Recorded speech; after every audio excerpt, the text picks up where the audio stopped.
Ahum. Tęsiam klausimų atsakymų maratoną. Video klausimai atsakymai. Kas yra laisva valia ir kaip jį veikia? Kas yra laisva valia ir kaip jį veikia? Klausimas toks.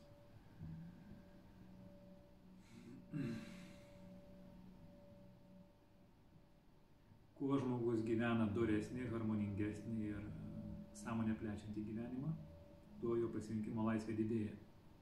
Kuo jisai gyvena destruktyvesnį gyvenimą, reiškia alkoholis, narkotikai, nesveikas maistas, neharmoningai vartojamas maistas, negatyvūs bendraminčiai,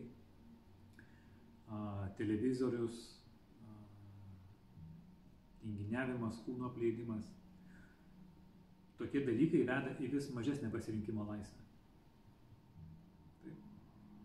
Reiškia, žmogaus sąmonė siaurėja, tankėja ir jo pasirinkimo laisvė yra vis daugiau ribota. Kuo žmogus renkasi dosnesnį, harmoningesnį, pozityvius bendraminčius, plečia, tobulėja, mokosi, auga, tuo jo pasirinkimo laisvė gyvenime didėja. Taip. Jeigu imti kitą rakursą, žmonės, ar iš vis mes kaip žmonės turim pasirinkimo laisvę? Taip. Aš turiu laisvę liūdėti. Taip. Bet kai mes liūdim, mes jaučiam, kad tai yra nenatūrali mūsų būsena, kad mes norim išeiti iš liūdesio. Kai mes būname pikti, mes jaučiam, kad tai nėra natūrali mūsų būsena. Taip, mes norim iš to išeiti. Ir gyvenimas mus mokina judėti į tokios visiškos priėmimo ir laisvės būsenos, taip, be abejonės. Ir kai mes neiname dvasiniu keliu, kai mes apleidžiame Dievo sąvoką, apleidžiame dvasios sąvoką, apleidžiame sielos sąvoką, kai pasirenkam tik tai proto ir kitų įsitikinimų, primestų įsitikinimų kelią, mes jaučiam vidinę tuštumą. Tai iš tam kontekste, evoliucijos kontekste, mes neturim pasirinkimo. Arba mes kentėsime, arba turime rinktis augimą. Mes esame priverstiniai evoliucijoje. Visata mus nuolatos žadina. Jis mums sako, tu gimiai būdoj kieme. Tu manai, kad šitas pasaulis yra visas pasaulis. Tu kenti ir kentėjimą laikai normaliai. Tu gyveni pakenčiamą gyvenimą ir laikai tai norma. Tu manai, kad nėra namų be dūmų ir laikai tai norma. Tu manai, kad gyvenimas baigėsi mirtimi ir laikai tai norma. Tai nėra norma, taip. Ir gyvenimas mus žadina. Taip kaip vaikas kažko nenori daryti ir mes jį vedam į mokyklą, kad jisai nenori. Jisai nenori darželį, mes jį vedam į darželį galbūt, taip. Mes jį raginam mokintis. Jisai stojasi, užsigauna, krenta. Toks yra gyvenimas. Kol mes negrįšim namo į dieviškumą, mes neturim pasirinkimo. Mes turim pasirinkimą, bet tas pasirinkimas, jeigu tai nėra evoliucijos, dvasinės evoliucijos, proto evoliucijos kelias, gerąja ta žodžio prasme proto evoliucijos, kad mes savo protą išlaisvinam. Mes galime rinktis demonišką kelią, galime rinktis destrukcijos kelią, mes turim laisvą valią rinktis. Bet laimės irgi mažėja. Aišku, kai žmogus labai ilgai yra nelaimingas, jisai tą būseną priima kaip normalią ir vyksta labai lėta ilga degradacija. Kaip nesaugimas yra taip. Taip.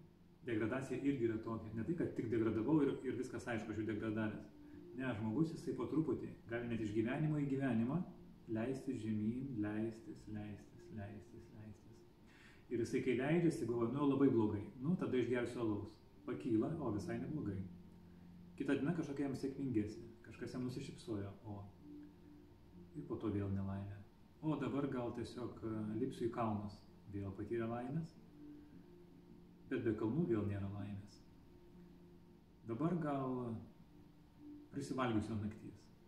Vėl pagerėja, bet jis po truputį leidžiasi.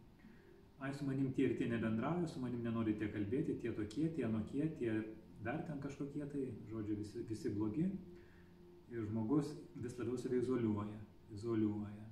Jisai renkasi, bet renkasi leidimas į žemyn. O viduje jaučia tuštumą, taip. Mes galim pamatyti žmogaus veido bruožų, ten lūpų kampučiai į apačią, tenais nelaimingas veidas ir visokie panašus dalykai, lygos įvairios.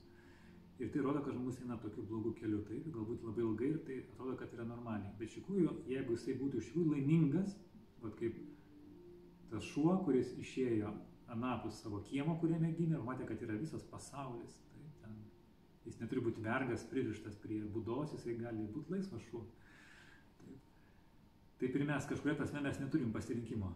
Evoliucija reikalauja mūsų augimo. Ir arba evoliucija mums laužys kaulus, arba mes patys sukursime savo kažkokias askezės, savo apribojimus, imsimės kažko mokintis, peržengsime kūno apribojimus, tingulį ir mūsų pasirinkimo laisvė didės. Kaip galvojate, ar atsakiau? Maždaug taip. Ar gali būti taip, kad prieš vaikui gimstant pas tėvus karma sustiprėja? Ar gali būti taip, kad prieš vaikui gimstant pas tėvus karma sustiprėja? Pats vaiko gimimas, pats jau nėštumas tėvams yra nelengva karma. Nelengva, kad bloga, nes galbūt tai suartins žmonės, galbūt gims geras vaikas, kuris taps gerų žmogumi ir jis netaps alkoholiku, netaps nekenčiančių savo tėvų ir nerandančių savo gyvenimo kelią. Galbūt gims viskas tvarko ir vaikas atneš tik tai trumpalaikius fizinius tokius kažkokius išbandymus. Taip. Tai bet koks tai naujas iššūkis yra karmos suaktyvėjimas. Tai taip galima atsakyti. O tai toks klausimas, tai turbūt toks ir atsakymas. Kaip išsiaiškinti savo kryptį? Budizmas, daizmas, joga dvasinėme kelyje. Klausimas, kaip išsiaiškinti savo tikslą? Savo kryptį. Savo kryptį. Dvasinėme kelyje. Tai reiškia, kol neišsiaiškinus krypties ir ją neįgilėjus, tol jokio dvasinio kelio nėra. Yra susipažinimas su dvasiniu keliu. Taip. Kaip išsiaiškinti? Labai paprasta. Kai dega namas, jūs esate name, kuris dega.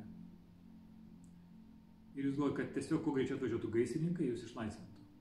Ar jums rūpi atvažiavo musulmonas gaisrininkas, jogas gaisrininkas, budistas gaisrininkas ar krikščionis? Jums visiškai nerūpi. Jie turi ką? Jie turi vandens, įrankių ir galimybę jūs išgelbėti. Jums nesvarbu, gaisrininkas, kokios krypties. Jeigu skrendate iš lėktuvo, neturit parašiuto, ar jums svarbu, kokį parašiutą įsiskleisit? Ar ant parašiuto bus Om ženklas, ar kryžius, ar musulmonų mėnulis? Jums nesvarbu, jūs norite tiesiog gyventi. Kai jūs skęstate, jums svarbu, kokią valtis jūs išgelbės, kas ant valties nupiešta. Jums visiškai nesvarbu. Tai reikia pripažinti, kad jūs skęstat. Jūs esate degančiam name, visi tie, kurie nepraktikuoja rimtai, yra degančiam name ir gyvenimas baigėsi taip, kaip baigėsi žmogui iššokus, iškritus iš lėktuvo be parašiuto. Taigi, nebesvarbu reiškia, ar kryžius, ar om ženklas, ar dar kažkas tai. Pirmiausia, reikia taip mąstyti esmiškai, kad tai yra nesvarbu. Dabar klausimas, iš to, kas yra kryžius, om ženklas, A raidė, ar dar kažkas tai, Buda, Krišna, ar dar kažkas tai, ar iš jų jie turi komponentus, tą tradiciją, kurią jūs imsite. Jums turi bent kažkiek, aišku, patikti jūsų protui. Ir tiek užtenka, kad bent kažkiek patiktų, to yra pilnai pakankamai. Dabar klausimas tas, kas bent kažkiek patinka, turi 3 komponentus. Budizme tai vadinasi 3 atramos arba 3 brangenybės. Budizme vadinasi Buda, Dharma ir Sanga. Bet visos kryptis tai turi. Kuo rimtesnė kryptis, tuo jinai turi aiškiau apibrėžtos šitas 3 brangenybės. Tai pirmas tikslas yra idealas, link kur aš judu. Kas yra prieglobstis? Tai yra Buda, yra Kristus, yra Mohamedas, yra Alachas, yra Krišna, taip, tikslas. Kad aš tampu su tuo iš vienu. Kad tai pažadina mano Kristaus prigimtį, mano Krišnos prigimtį, mano Budos prigimtį. Taip, reiškia, yra link ko mes judame, ką man jie atskleis. Antra brangenybė, tai yra dharma, mokymas.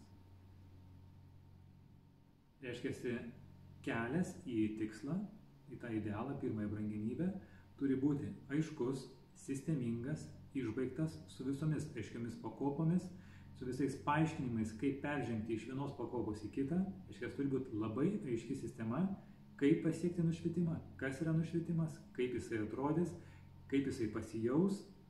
Viskas turi būti išbaigta sistema. Kaip jūs darote verslą, jūs turite verslo planą. Jūs einate prašyti paskolos į banką verslo planui. Prašo verslo plano. Taip, jūs turite viską būti pagrindę. Lygiai tas pats ir kelyje į nušvitimą. Jūs turite rasti tą sistemą, kurie turi visus komponentus. Nuo taško A aš į taško B būdą.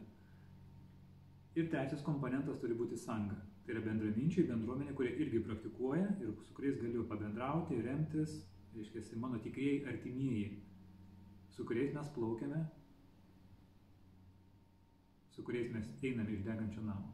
Taip, reiškia, šitie 3 dalykai turi būti. Tai juos naudokite ir viskas bus gerai.